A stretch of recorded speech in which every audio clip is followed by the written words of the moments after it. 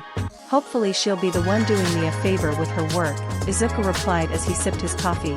But either way, it's my pleasure to help where and when I can. It only took me one conversation and an hour of my life to help someone else in such a major way. I don't see why I had any reason not to. Part of me wishes people were more like you. Ren chuckled. But the other part of me knows that if that were the case, the human race may have died out long ago. Heh. Yeah, probably for the best. Izuku acknowledged. Although wish people could be a bit more kind. At the very least, so those kids wouldn't have had to suffer so much. Yeah, that would make both our jobs easier, huh? Ren mused. Either that or put us out of a job entirely. But honestly, I wouldn't mind. Same. Izuku agreed, taking another sip of his coffee. Speaking of jobs, you look like you're in better health. I see getting a secretary really improved things for you, Ren commented. You plan on hiring any more personnel anytime soon? Kinda have to. I'm only gonna get more kids, which means more work. Izuku explained. You wouldn't happen to have any more talented friends looking for work, would you? Particularly as a cook or teacher? Ren shook his head and laughed. No, definitely not. I'm the only member of my group who can cook at all, and well, we had kinda a thing with teachers back when we were around your age. Wow, that made me feel old. You're far from old, they call you the young rising star after all. Izuku reminded him. That's because anyone else doing well in my field is old as dirt, Ren said dismissively. I swear with you and Futaba the age that people have to be successful decreases more and more. Actually never mind, some people are successful out of the womb because they happen to get lucky. I get what you mean. But there's little that can be done about it, Izuku said, recalling Bakugo. We just need to help out the less fortunate until they can become successful themselves. Cheers to that, Ren said. So do you have your eye on anyone for the chief and teacher roles? I do actually. People who no one would ever expect me to hire, Izuku explained. Former villains. Former villains, huh? Ren didn't seem all too fazed by that outrageous statement. I'm all for giving people a chance, but at the same time, you need to be certain they won't hurt the kids. Although I guess you already know that, which is why you haven't hired them yet. Pretty much. Izuku sighed. I have to hire people who the MLA couldn't possibly expect me to hire, as well as people so desperate that they're willing to get a psych probe. And these people fit my criteria. Once I get a psych probe on them, I'll know for sure if I can trust them. Even knowing that you're still hesitant to trust people. It's fine, Ren assured him. You've taken great strides when it comes to not doing everything yourself. But progress doesn't have to come all at once. Wait till you feel comfortable. But don't stall. Work towards improvement carefully and steadily. Right. Izuku nodded. Thank you. Ding. Ren took out his phone and saw that Futaba had texted him. Got the job. Gonna start right now. Pick me up later. Should have seen that coming. Ren shook his head with a fond smile on his face. Well, looks like my schedule suddenly cleared up. Wanna check out my cafe? Izuku thought about it for a second. I haven't left the grounds in a while, so sure. But only if it's a brief visit. Got it. Ren agreed as they both got in his care. While we're there, I can teach you how to make coffee. Thought you said that was a secret? Izuku asked as he buckled his seatbelt. Ren smirked.